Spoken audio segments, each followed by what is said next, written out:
সবাই যার যার অবস্থান পরিষ্কার করুন। হয় আপনি জুলাই বিপ্লবের পক্ষপাতী, আর না হয় আপনি ৭২-এর বাকশালপন্থী। ৭২-এর পরাজিত বাকশালপন্থীরা আগামী 13ই নভেম্বর বাংলাদেশের বিরুদ্ধে লকডাউনের নামে যুদ্ধের ঘোষণা দিয়েছে।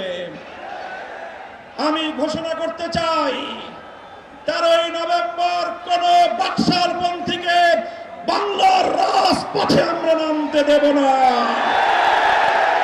যদি কেউ নামবার অপচেষ্টা চালায়, আমরা তাদেরকে রাজপথে মোকাবেলা করব ইনশাআল্লাহ। সংগ্রামী সাথী ও বন্ধুগণ,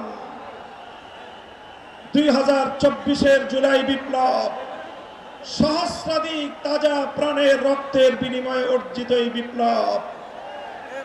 এই বিপ্লবের ভিত্তিতে আগামী বাংলাদেশ পরিচালিত হওয়ার জন্যই ঐক্যমতের ভিত্তিতে জুলাই সনদ প্রণীত হয়েছে।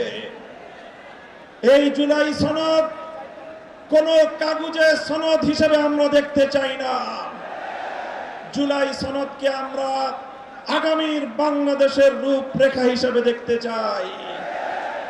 এজন্য আমরা দলের পক্ষ থেকে বলেছি, অনতিবিলম্বে জুলাই সনদকে সরকারি আদেশের মাধ্যমে এর প্রাথমিক আইনি ভিত্তি প্রদান করতে হবে।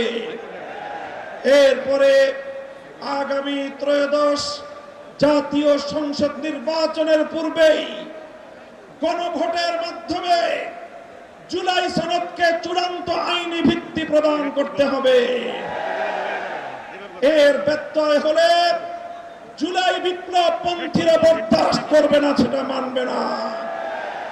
আমরা সুস্পষ্ট ঘোষণা দিতে চাই, আমাদের জুলাই যোদ্ধাদের, জুলাইয়ের বিপ্লবে শাহাদাত বরণকারী বীর শহীদদের রক্ত মারিয়ে জুলাই বিপ্লবের, জুলাই সনদ বাস্তবায়নের গণভোট ছাড়া বাংলার মাটিতে আমরা আর কোনো কিছুই হতে দেব না।